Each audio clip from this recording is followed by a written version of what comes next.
हरे कृष्ण। अगर आपने अपरा एकादशी का व्रत रखा है तो आज के इस वीडियो में मैं आपको अपरा एकादशी व्रत के पारण की कथा सुनाने जा रही हूँ। आप सब इन कथाओं को श्रद्धा और धैर्य के साथ पूरा अवश्य सुनिएगा।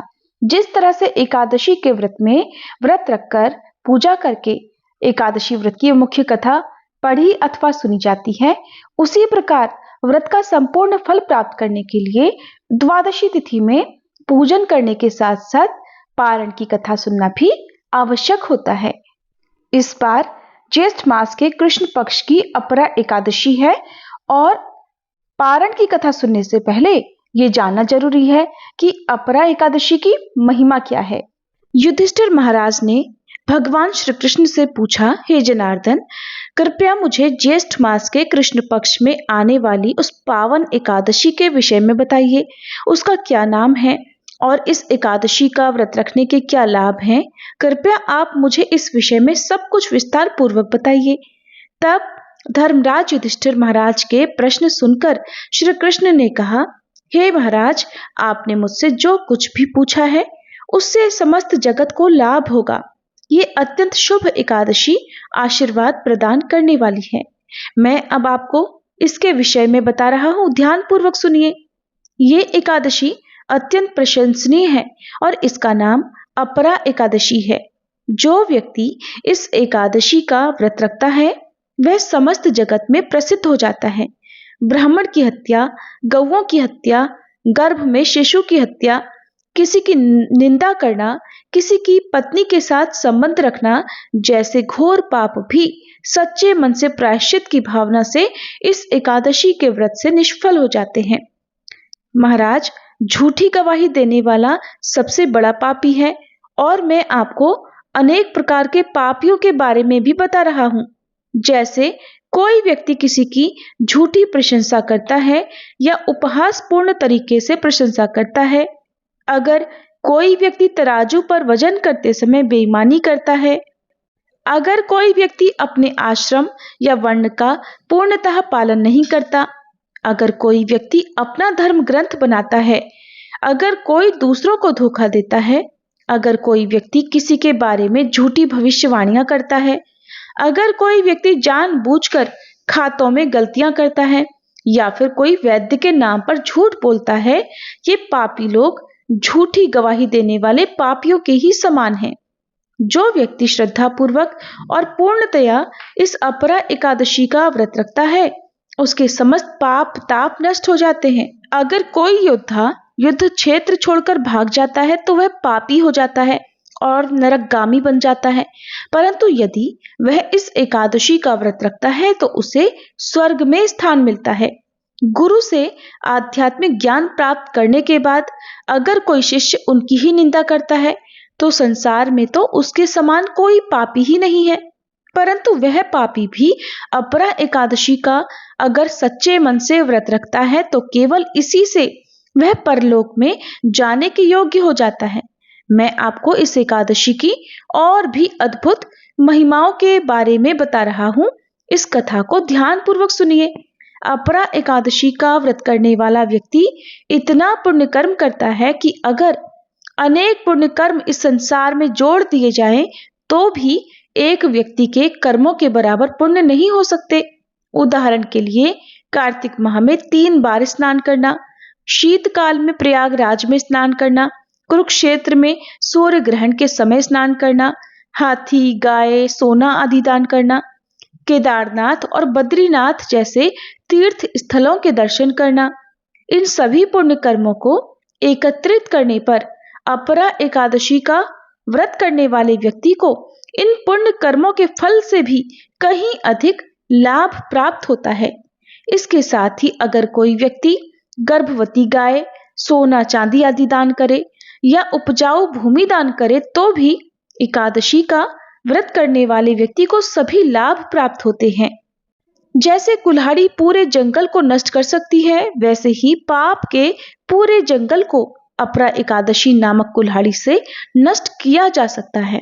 अपरा एकादशी का पालन करने से सभी पाप दूर भाग जाते हैं। जो भी अपने पिछले जन्म के पापों से भयभीत हो, उसे इस एकादशी का पालन पूरी श्रद्धा और दृढ़ता से करना चाहिए, और जो इसका पालन नहीं करता, उसे इस संसार चक्र में पुनः आना पड़ता है। प्राचीन कथा के अनुसार एक बार महिध्वज नाम का एक धर्मात्मा और दयालु राजा था। वहीं उसका छोटा भाई वज्रध्वज बड़ा ही क्रूर, अधर्मी तथा अन्यायी था, जो अपने ही बड़े भाई महिध्वज से घृणा और द्वेष करता था। राज्य पर अपना अधिकार जमाने के लिए एक रात उसने अपने ही बड़े भाई की हत्या कर दी और उसके शव को जंगल में पीपल के नीचे गाड़ दिया। राजा महिध्वज अकाल मृत्यु के कारण प्रेत योनि में प्रेतात्मा बनकर उसी पीपल के पेड़ पर रहने लगे और फिर बड़ा ही उत्पात मचाने लगे। एक बार धौम्य ऋषि ने उस प्रेत को देख लिया और अपने तपोबल से उसके बारे में सब कुछ पता कर लिया।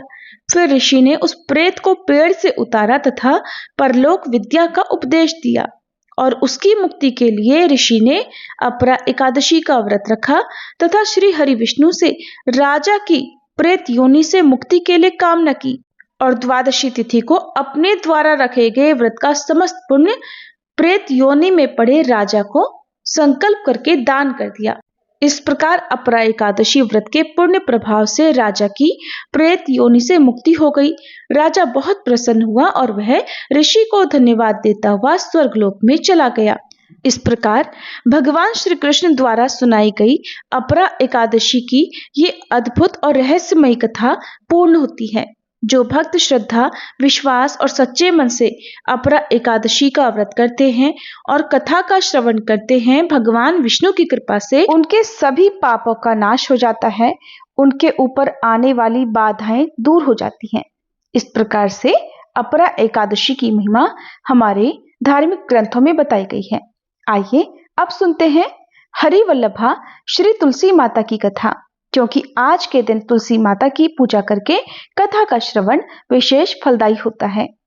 एक बार की बात है, देवर्षि नारद जी देवराज इंद्र के यहाँ से द्वारकापुरी जा रहे थे। नारद जी देवराज जी के वहाँ से पारिजात वृक्ष का एक पुष्प लेकर आए थे और उन्होंने वह पुष्प द्वारकाधीश जी को अर्पित किया। वो सुंदर पुष्प ठाकुर जी ने रुक्मिणी जी को दे दिया। नारद जी हमेशा वही कार्य करते हैं जो भगवान के मन में होता है, और वे वही लीला करते हैं जिससे भगवत नाम, रूप और महिमा का अद्भुत रूप प्रकाशित हो। द्वारकाधीश जी को पुष्प अर्पित करने के बाद नारद जी सत्यभामा जी के महल में गए। नारद जी ने सत्यभागा जी से पूछा कि क्या स्वर्ग का पारिजात पुष्प उन्हें मिला? तब सत्यभामा जी को इस विषय में कोई जानकारी थी ही नहीं। अब नारद जी ने उनसे कहा कि मैं तो आपको श्री कृष्ण की सर्वोपरि प्राण प्रिया मानता था, तो मुझे लगा कि प्रभु ने वह पुष्प आपको ही दिया होगा, लेकिन दासियों से पता करने पर ज्ञात हुआ कि वो पुष्प तो भगवान ने रुक्मिणी जी को दे दिया था। नारद जी ने कहा, इसका मतलब श्री कृष्ण रुक्मिणी जी से ज्यादा प्रेम करते हैं। अब ये बात सुनते ही सत्यभामा जी रूठ कर बैठ गईं। नारद जी द्वारकाधीश के पास पुनः गए और कहने लगे, प्रभु आपके उस पुष्प को रुक्मिणी जी को देने की वजह से सत्यभामा जी आपसे रूठ गई हैं। तब ठाकुर जी ने पूछा, ये बात सत्यभामा जी को कैसे पता चली? नारद जी ने कहा, प्रभु मैं ही गया था उनके पास, ऐसे ही बात बात में ये बात मेरे मुंह से निकल गई। अब ठाकुर जी ने नारद जी की तरफ देखा और मुस्कुराए कि नारद जी कोई ना कोई ऐसी लीला करते ही रहते हैं। जब प्रभु सत्यभामा जी के समीप आए तो उन्होंने कहा कि वो पुष्प भले ही नारद जी वापस ले जाते, लेकिन उसे रुक्मिणी के पास नहीं जाना चाहिए था। ठाकुर जी ने सत्यभामा जी को मनाते हुए कहा कि चिंता मत करो, मैं वास्तव में तुमसे ज्यादा प्रेम करता हूँ।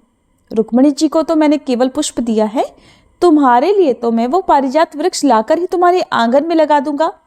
ये बात सुनते ही सत्यभामा जी प्रसन्न हो गई।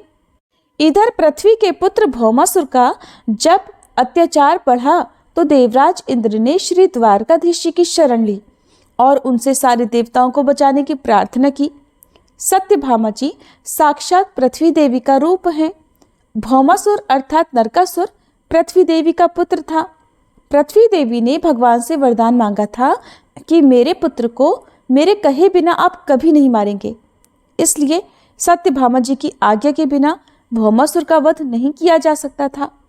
इसी वरदान के कारण भौमासुर अत्यंत अत्याचारी बन गया था और कोई देवतागण उसे मार नहीं पा रहे थे। जब श्री कृष्ण भौमासुर से लड़ने के लिए निकले तो उन्होंने सत्यभामा जी को बताया कि भौमासुर का आतंक बहुत बढ़ गया है, इसलिए आप भी मेरे साथ चलें। भौमासुर ने सत्यभामा जी के सामने प्रभु पर शस्त्रों की वर्षा कर दी। श्री कृष्ण प्रेम में पगी हुई सत्यभामा जी ये भूल गई कि भौमासुर पृथ्वी के अंश से ही प्रकट हुआ था। उन्होंने श्री कृष्ण से अनुरोध किया, हे नाथ, उसे शीघ्र मार दीजिए। प्रभु सत्यभामा जी का वरदान पूरा करने के लिए ही रुके हुए थे और फिर उनके कहते ही प्रभु ने भौमासुर को मार गिराया, उसका वध कर दिया। अब भौमासुर को मारने पर देवलोक में देवराज इंद्र ने देवताओं सहित भगवान की बड़ी स्तुति पूजा की। तब प्रभु ने इंद्र को पारिजात वृक्ष देने के लिए कहा, क्योंकि सत्यभामा जी उसे अपने आंगन में लगाना चाहती थी। इस पर इंद्राणी ने पारिजात वृक्ष देने के लिए मना करते हुए कहा कि ये वृक्ष मृत्युलोक के योग्य है ही नहीं, इसलिए मैं इसे नहीं दे सकती, ये तो केवल स्वर्गलोक में होना चाहिए। देवराज ने इंद्राणी को याद दिलाया कि वो सर्वसमर्थ प्रभु हैं जिन्होंने अभी भौमासुर को मार गिराया है, जिस पर देवताओं को कोई प्रभाव नहीं पड़ रहा था। लेकिन इंद्राणी भी हट करने लगी और वह पारिजात का वृक्ष देने के लिए तैयार ही नहीं हुई। कुछ देवतागण भी उनके पक्ष में आकर भगवान का विरोध करने लगे, यहाँ तक कि वो भगवान से युद्ध करने के लिए भी तैयार हो गए और उन्होंने प्रभु को कुछ कठोर शब्द भी कहे। उनका कहना था कि मृत्युलोक में देवलोक का वह वृक्ष नहीं जाएगा।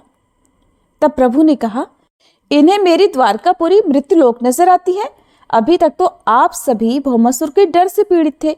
अगर भौमासुर का वध न होता तो तुम्हारे हाथ में तो स्वर्ग भी नहीं रहता और तुम मांगने पर अब एक वृक्ष भी नहीं दे रहे हो। श्री कृष्ण ने गरुड़ जी को पारिजात वृक्ष को उखाड़ने की आज्ञा दी। आज्ञा पाते ही गरुड़ जी ने वृक्ष को बड़ी आसानी से अपनी चोंच से उखाड़ा और अपनी पीठ पर रख लिया। भगवान ने गरुड़ जी को उन अहंकारग्रस्त देवताओं को थोड़ी लीला दिखाने का संकेत किया। गरुड़ जी ने केवल एक पंख से प्रहार किया तो सहस्त्रों देवता मूर्छित होकर गिर गए। तब इंद्र ने प्रभु को प्रणाम करते हुए कहा कि हम लोगों से जो त्रुटि हुई हो, हे प्रभु, उसके लिए हमें क्षमा करें। ठाकुर जी, सत्यभामा जी और पारिजात वृक्ष अब सब गरुड़ जी पर विराजमान होकर वापस आ गए। पारिजात वृक्ष को सत्यभामा जी के महल में लगाया गया। अब सत्यभामा जी बहुत प्रसन्न थी। कुछ समय बाद नारद जी सत्यभामा जी के महल में पहुंचे। सत्यभामा जी ने नारद जी से कहा, देवर्षि, आपकी कृपा से श्री कृष्ण मुझे बहुत प्रेम करते हैं।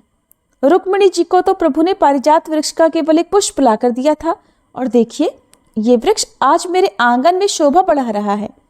नारद जी ने देखा कि सत्यभामा जी को अपने महल के वैभव का अहंकार हो गया था। सत्यभामा जी के पिता को सूर्य भगवान से स्यमंतक मणि मिली थी। वह मणि 8 भाग सोना रोज पैदा करती थी और अब पारिजात वृक्ष भी उनके पास आ गया था। भगवान को दैन्यता अच्छी लगती है, गर्व नहीं। और जिस भक्त के मन में गर्व आ जाए, जिस भक्त के अंदर अहंकार आ जाए, भगवान उसे चूर चूर कर ही डालते हैं। नारद जी ने सत्यभामा जी से कहा कि श्री कृष्ण तो आपसे बहुत प्रेम करते हैं। सत्यभामा जी ने कहा, आपकी कृपा है नारद जी, आप क्या मुझे कोई ऐसा उपाय बता सकते हैं कि श्री कृष्ण सबसे ज्यादा मुझे ही केवल प्यार किया करे और मुझसे एक पल के लिए भी कभी दूर न जाए। नारद जी ने कहा, देवी, अगर किसी भी प्रिय वस्तु को दान कर दिया जाए तो वो बहुत लंबे समय के लिए प्राप्त हो जाती है। अब सत्यभामा जी ने सोचा कि मुझे तो सबसे अधिक प्रिय श्री कृष्ण ही हैं, तो वह श्री कृष्ण को ही दान में देने के लिए तैयार हो गई। ब्राह्मणों को बुलाया गया और सत्यभामा जी से संकल्प कराया गया कि वो श्री कृष्ण का दान नारद जी को करती हैं। जब भगवान श्री कृष्ण आए तो नारद जी ने दान के अनुसार उन्हें अपने साथ चलने को कहा। प्रभु ने पूछा, क्यों? नारद जी ने उन्हें बताया कि सत्यभामा जी ने आपको मुझे दान में दे दिया है, अब तो आपको मेरे साथ चलना होगा। सत्यभामा जी ने नारद जी के आगे हाथ जोड़े और कहा कि देवर्षि, आप कह रहे थे कि प्रभु मुझसे कभी एक क्षण के लिए भी दूर नहीं होंगे। मैंने तो इसीलिए दान किया है, किंतु आप तो प्रभु को ही लेकर जा रहे हैं। नारद जी ने अब पूरा शास्त्र ज्ञान उन्हें बताया कि आपके अगले जन्म से प्रभु हमेशा के लिए आपके ही हो जाएंगे। सत्यभामा जी बोली, आप जो कहेंगे बदले में मैं दे सकती हूँ, लेकिन मैं श्री कृष्ण को एक क्षण के लिए भी नहीं छोड़ सकती। तब नारद जी ने बताया कि अगर आप दान में दी गई वस्तु को पुनः प्राप्त करना चाहती हैं तो उसके बराबर की कोई वस्तु मुझे दे दीजिए। देवर्षि ने पूछा कि श्री कृष्ण को प्राप्त करने के लिए श्री कृष्ण के बराबर कोई वस्तु है देवी आपके पास? तब सत्यभामा जी ने कहा कि एक श्री कृष्ण क्या, मैं तो अनेकों तोल दूंगी। नारद जी उनका यही भ्रम तो मिटाना चाहते थे। तब नारद जी ने कहा, ठीक है देवी, तो श्री कृष्ण के बराबर आपके पास जो सोना, चांदी, हीरे, रत्न, जवाहरात हैं उन्हें तौलकर मुझे दे दीजिए। तब श्री कृष्ण इस बात पर मुस्कुरा दिए। सत्यभामा जी तैयार हो गई। उन्होंने बड़ा सा एक सुंदर तराजू मंगवाया। अब उसके एक पलड़े में द्वारकाधीश जी बैठे। जब तौलना शुरू हुआ तो सत्यभामा जी सारे सुंदर आभूषण, स्वर्ण, चांदी, रत्न, हीरे, जवाहरात सब ला ला कर रखती जा रही थी, लेकिन तराजू में कोई फर्क नहीं पड़ रहा था। तराजू ना तो हिल डुल रहा था, ना ही ऊपर उठ रहा था। अब तो सत्यभामा जी व्याकुल हो गई कि अगर श्री कृष्ण को तौला नहीं जा सका तो नारद जी तो उन्हें अपने साथ ले जाएंगे। अब उन्होंने अपने साथ साथ अन्य रानियों के आभूषण, स्वर्ण, रत्न, हीरे, जवाहरात आदि लाकर पलड़े में डाल दिए, लेकिन पलड़ा फिर भी श्री कृष्ण का ही भारी रहा। खुद को मिलाकर अन्य रानियों के जितने स्वर्ण आभूषण आदि थे वो सारे के सारे उन्होंने पलड़े पर रख दिए थे, लेकिन पलड़ा हिला ही नहीं। ये देखकर सत्यभामा जी अब तो व्याकुल होकर रोने लगी। तब उन्होंने नारद जी से प्रार्थना की कि हे देवर्षि, मैं श्री कृष्ण के बिना नहीं रह सकती और अब तो मेरे पास श्री कृष्ण के बराबर देने के लिए कुछ भी नहीं बचा। नारद जी ने कहा, यह सारी रानियां हैं, लेकिन रुक्मिणी जी कहीं दिखाई नहीं दे रही। आप एक बार रुक्मिणी जी से पूछिए, उनके पास कुछ तो ऐसी वस्तु होगी जो श्री कृष्ण के बराबर हो। तब सत्यभामा जी दौड़ती हुई रुक्मिणी जी के पास गई और रोते हुए उन्हें सारा वृतांत सुनाया। फिर उन्होंने कहा कि आप तो मेरी बड़ी बहन हैं, अब आप मुझ पर अपनी कृपा करें। तब रुक्मिणी जी ने कहा कि तुम निश्चिंत हो जाओ, और उन्होंने ऐसा कहकर तुलसी का एक पत्ता लिया और उसमें कृष्ण नाम लिखा। रुक्मिणी जी ने सारे आभूषण हटा दिए और जैसे ही पलड़े पर तुलसी का एकमात्र पत्ता रखा तो तुलसी जी का वह पलड़ा भारी हो गया और श्री कृष्ण का पलड़ा ऊपर उठ गया। तुलसी जी पर कृष्ण नाम लिखा था तो कृष्ण नाम का पलड़ा भारी हो गया और श्री कृष्ण हल्के हो गए। नारद जी और रुक्मिणी जी मुस्कुराकर सत्यभामा जी से कहने लगी, देखो प्रीतम को कैसे तोला गया। नाम से श्री कृष्ण को आप किसी सोने, चांदी, रत्नों से नहीं तोल सकते, क्योंकि श्री कृष्ण का नाम तो उनसे भी भारी है। सत्युग के समय की बात है। महाराजा अम्बरीश थे और वे इतने बलवान थे कि बिना सोए एक पैर पर खड़े होकर बिना जल ग्रहण किए और बिना सांस लिए 1 वर्ष तक उपवास कर सकते थे। कलयुग में न तो हम बलवान हैं, न ही उन्नत, लेकिन हाँ, हम सौभाग्यशाली हैं कि हमें इतनी कठोर तपस्या करने की आवश्यकता नहीं पड़ती। कलयुग में भगवान ने हमें बहुत ही कम भक्ति में, लेकिन सच्ची भक्ति से ही प्रसन्न हो जाने का आशीर्वाद जो दे रखा है। श्री चैतन्य महाप्रभु ने समझाया है कि एकादशी के दिन यदि भूख लगे तो फल, रस या दूध ले सकते हैं, लेकिन लगातार कुछ भी नहीं लेना चाहिए। भरपेट खाने या पीने की इच्छा से यदि एकादशी के दिन किसी भी चीज का सेवन किया जाता है, भले ही वो व्रत से संबंधित ही क्यों ना हो, तो उससे भी व्रत खंडित हो जाता है। यहाँ तक कि भरपूर नींद का भी त्याग करना चाहिए। नींद बस उतनी ही लेनी चाहिए जितने की आलस्य हमारा दूर हो सके और हमारे शरीर की थकान दूर हो सके। दिन रात जागते हुए हमें एकादशी का दिन श्री हरि का स्मरण, श्री कृष्ण का स्मरण और जप करते हुए बिताना चाहिए, जैसा कि अम्बरीश महाराज ने किया था। वे संपूर्ण विश्व के सम्राट थे, गृहस्थ भी थे और भौतिक मोहमाया में भली भांति लीन भी थे। मुनि दुर्वासा एक ब्राह्मण और सिद्ध योगी थे और वे अपने क्रोध के लिए जाने जाते थे। वे किसी को भी क्रोध आने पर मृत्यु तक का श्राप दे सकते थे और किसी मृत व्यक्ति को पुनर्जीवित भी कर सकते थे। वे एक ब्रह्म ऋषि और महान शक्तियों से परिपूर्ण ब्रह्मवादी थे। एक दिन उन्होंने सोचा कि मैं ब्राह्मण परिवार में जन्मा हूं और शिव जी के वंश का हूं। मैं तो शंकर जी का ही अवतार हूं, जो अत्रि और अनुसुईया के पुत्र हैं, जो परम विद्वान उत्तम भक्त वैष्णव हैं। मेरे माता पिता ने देवी सीता को अनेक उपदेश दिए थे। स्वयं लक्ष्मी जी को अनेक उपदेश दिए थे जब वे और श्री राम मेरे माता पिता की कुटिया में आए थे। और मैं तो इस संसार का सबसे महान और शक्तिशाली पुरुष हूँ, पल भर में कुछ भी कर सकता हूँ। इधर मथुरा के मधुवन स्थित अपने महल में अम्बरीश महाराज ने महाद्वादशी का पालन किया, जिसमें उन्होंने न तो जल ही पिया और न ही वे सोए। उन्होंने दिन रात जप, स्मरण, देवताओं की सेवा और प्रार्थना में, भक्ति में स्वयं को लीन रखा। अगले दिन श्री कृष्ण की पूजा के बाद जब वे अपना उपवास खोलने ही वाले थे कि तभी दुर्वासा मुनि उनके महल में आ पहुंचे। दुर्वासा मुनि एक देवता के समान बड़े सिद्ध और ब्रह्मवादी थे, लेकिन उन्होंने एकादशी का पालन नहीं किया था। कहा जाता है कि वे एकादशी व्रत नहीं रखते थे। अम्बरीश महाराज ने उनसे महाद्वादशी पारणा लेकर एकादशी व्रत खोलने का अनुरोध किया ताकि उसके बाद वे भी स्वयं प्रसाद ग्रहण कर सके। दुर्वासा मुनि ने उत्तर दिया, हाँ, लेकिन मैं पहले पास में ही स्थित यमुना जी में स्नान करूंगा और मुझे स्नान करने में ज्यादा अधिक समय नहीं लगेगा। उन्होंने स्नान करने में इतनी देर कर दी, जानबूझकर इतनी देर लगाई कि एकादशी का व्रत पारण मुहूर्त, शुभ मुहूर्त समाप्त होने में अब कुछ ही क्षण शेष रह गए थे। इधर अम्बरीश महाराज व्याकुल हो गए कि एक तो एकादशी पारण मुहूर्त बीता जा रहा है, दूसरे बिना दुर्वासा मुनि को प्रसाद दिए, बिना उन्हें भोजन कराए वे उनसे पहले भोजन कैसे ग्रहण कर लें। उन्होंने सोचा कि एक ब्राह्मण ऋषि, एक सिद्ध महायोगी मेरे द्वार पर आए हुए हैं और वे कोई साधारण व्यक्ति तो है नहीं।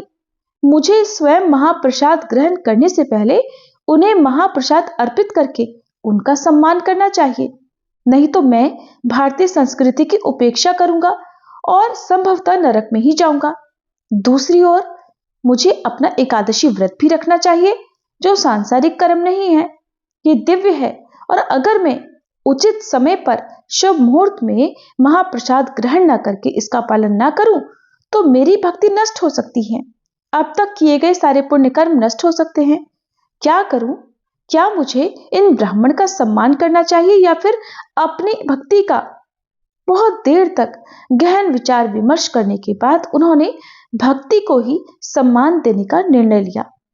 सोचने लगे कि मैं किसी भी प्रकार से भक्ति के विरुद्ध कोई कार्य नहीं कर सकता, चाहे मुझे कुछ भी भौतिक समृद्धि खोनी पड़े, चाहे इसके लिए मुझे नरक में ही क्यों न जाना पड़े। मैं एकादशी का अनादर किसी भी कीमत पर नहीं करूंगा और मैं चाहे कुछ भी हो जाए एकादशी व्रत का पारण निर्धारित मुहूर्त के भीतर ही करूंगा। और फिर इसके बाद उन्होंने भगवान श्री कृष्ण की पूजा में प्रयुक्त चरणामृत की एक बूंद पी ली।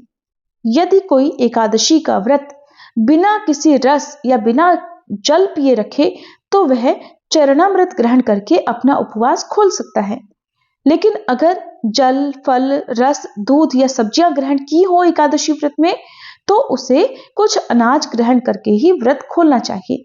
यानी कि निर्जल व्रत रखने वाले लोगों को एकादशी व्रत का पारण जल या चरणामृत ग्रहण करके ही खोलना चाहिए।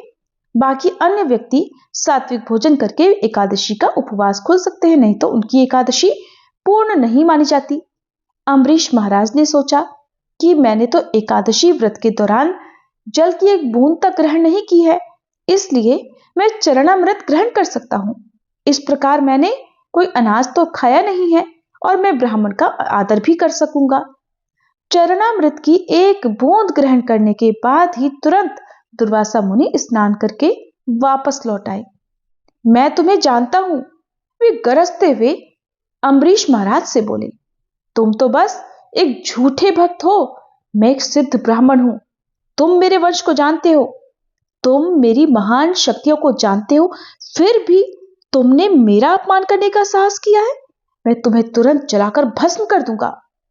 ऐसा कहकर उन्होंने अपने बालों की एक शिखा निकाली और उसे जमीन पर पटका और उसे जलती हुई अग्नि में बदलने का आदेश दिया। अब वह अग्नि राक्षस महाराज अम्बरीश की ओर दौड़ा और उन्हें जलाकर भस्म करने का प्रयास करने लगा। उसी समय सुदर्शन चक्र वहां प्रकट हुए।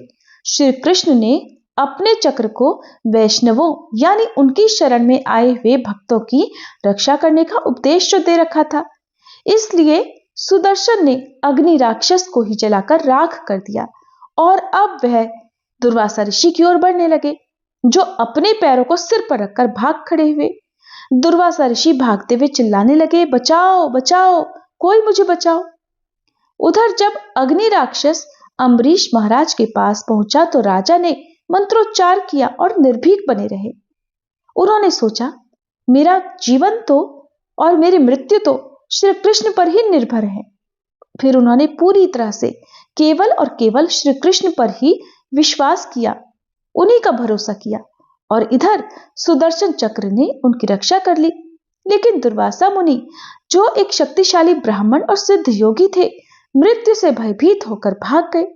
उन्होंने पहले अपने पिता भगवान शिव की शरण लेने का प्रयास किया, लेकिन उन्हें अपने पास आते देखकर भगवान शिव ने दूर से ही उन्हें रोका। यहां मत आओ, यहां से चले जाओ। मैं जानता हूं कि तुम क्यों भाग रहे हो। तुम इस विकट परिस्थिति में इसलिए पड़े हो क्योंकि तुमने एक वैष्णव का अपमान किया है, और मैं जानता हूं कि वैष्णव कितने प्रभावशाली होते हैं, और मैं उन्हें नाराज करने से बिल्कुल डरता हूं। अगर मैंने तुम्हें शरण दी तो यह सुदर्शन मुझ पर भी आक्रमण करेगा। महादेव के पास से निराश होकर अब दुर्वासा मुनि ब्रह्मा जी के पास गए, जिन्होंने भी उनकी सहायता करने से इनकार कर दिया। इसके बाद वे भगवान विष्णु के पास गए और हाथ जोड़कर प्रार्थना करने लगे, हे श्री हरि, हे भगवान विष्णु, मुझे अपने शस्त्र से बचाइए, मैं आपकी शरण में हूं। भगवान विष्णु ने कहा, मैं तो तुम्हारी रक्षा करने में असमर्थ हूं, क्योंकि मैं स्वतंत्र नहीं हूं, मैं तो अपने भक्तों से बंधा हुआ हूं। उन्होंने अपना हृदय मुझे समर्पित जो कर दिया है, इसीलिए मैंने अपना हृदय उन्हें समर्पित कर रखा है। मैं किसी भी प्रकार से अपने भक्तों से स्वतंत्र नहीं हूं, मैं पूरी तरह से अपने भक्तों के वश में हूं, क्योंकि मेरे भक्त भौतिक इच्छाओं से पूरी तरह मुक्त हैं। इसीलिए मैं उनके हृदय के भीतर ही निवास करता हूं। अगर किसी के पैर में कांटा चुभ जाए तो कांटा तो उसके पैर से ही निकालना होगा, उसके सिर से तो कांटा निकाला नहीं जा सकता। इसीलिए भगवान विष्णु ने कहा कि वैष्णव मेरे लिए सर्वोपरि हैं, उनकी रक्षा करना मेरा परम कर्तव्य है। और अगर तुम उद्धार पाना ही चाहते हो तो तुम्हें तुरंत अम्बरीश महाराज के पास ही जाना चाहिए। उन्हें साधारण ग्रस्त या साधारण क्षत्रिय राजा समझने की भूल बिल्कुल मत करना। ये मत सोचना कि अरे वो तो कुछ भी नहीं है, वो मेरे हृदय हैं, तुम जाकर उन्हें प्रणाम करो। सांसारिक लोग अक्सर सोचते हैं कि मैं तो कितना ज्ञानी, धनी और शक्तिशाली हूं। अरे ये पाखंडी वैष्णव तो निकम्मे हैं, केवल हरे कृष्ण का जाप करते हैं, कोई सार्थक कार्य तो करते नहीं। ऐसा कभी मत करना, बल्कि सच्चे और निष्ठावान वैष्णव बनो, तभी श्री कृष्ण आपकी रक्षा करेंगे और अपना आशीर्वाद आपको प्रदान करेंगे। भगवान के आदेश पर इधर दुर्वासा मुनि तुरंत महाराज अम्बरीश के पास उनके महल में लौट आए। आकर उन्होंने तुरंत महाराज से विनती की कि कृपया मुझे सुदर्शन चक्र से बचाइए, मैं इसकी गर्मी से जल रहा हूं। तब महाराज अम्बरीश ने प्रार्थना की, हे प्रभु, यदि मैंने कभी श्री कृष्ण की भक्ति सेवा की है, सच्चे मन से उनकी सेवा पूजा की है, तो कृपया इन ब्राह्मण की रक्षा कीजिए। महाराज अम्बरीश के श्री कृष्ण से ऐसी प्रार्थना करते ही, ये शब्द कहते ही सुदर्शन चक्र एकदम ठंडे हो गए और वह भगवान विष्णु में समा गए। 1 वर्ष पहले जब दुर्वासा ऋषि भगवान के शस्त्र से अर्थात सुदर्शन चक्र से डरकर भागना शुरू हुए थे, तभी से अम्बरीश महाराज ने कुछ भी नहीं खाया था। वास्तव में वे उस समय अपना एकादशी व्रत पारण करने जा रहे थे, तभी ये घटना घटित हो गई। और तब से दुर्वासा मुनि लगातार भाग रहे थे। वे वचन देने के बावजूद भी महल में नहीं आए थे, इसलिए तब से लेकर आज तक यानी 1 साल तक अम्बरीश महाराज ने कुछ भी नहीं खाया था। जब दुर्वासा मुनि महाराज के समक्ष आए तो राजा ने अत्यंत विनम्रता से उनसे क्षमा मांगी। महाराज हाथ जोड़कर कहने लगे, हे मुनिवर, मैं तो कुछ भी नहीं हूं, न ही मैं भक्त हूं, बल्कि मैंने तो अपना व्रत खोलकर आपका अनादर और अपमान किया है। दुर्वासा मुनि ये सुनकर महाराज अम्बरीश के चरण कमलों में गिर पड़े, जिससे महाराज ने उन्हें तुरंत उठाकर उनका आलिंगन कर लिया। अम्बरीश महाराज ने उनसे दया करने और महाप्रसाद ग्रहण करने का अनुरोध किया। तब दुर्वासा मुनि ने अपने नए एहसास को व्यक्त करते हुए कहा कि भक्त स्वयं श्री कृष्ण से भी अधिक शक्तिशाली हैं। श्री कृष्ण ने तो वास्तव में अपनी सारी शक्ति वैष्णवों को दे रखी है। और फिर दुर्वासा मुनि ने सहर्ष महाप्रसाद ग्रहण किया, जिसके बाद अम्बरीश महाराज ने भी पूरे 1 वर्ष बाद अपने पूरे परिवार के सहित प्रसाद ग्रहण किया। इसलिए विनम्र बने रहिए और श्री कृष्ण और एकादशी की भक्ति में दृढ़ विश्वास रखिए। हम एकादशी का पालन करने के लिए अपना मन, प्राण और आत्मा समर्पित कर सकते हैं। इसलिए एकादशी हमारी रक्षा करेंगी, क्योंकि वह प्रेम और भक्ति की भी जननी है। ये थी एकादशी व्रत पारणा की कथा। अब सुनिए तुलसी माता की आरती। तुलसी महारानी नमो नमो, हरि की पटरानी नमो नमो। धन तुलसी पूरण तप कीनो, धन तुलसी पूरण तप कीनो। शालिग्राम बनी पटरानी नमो नमो, तुलसी महारानी नमो नमो। जाके पत्र मंजरी कोमल, जाके पत्र मंजरी कोमल। श्रीपति कमल चरण लपटानी नमो नमो, तुलसी महारानी नमो नमो। धूप दीप नैवेद्य आरती, धूप दीप नैवेद्य आरती।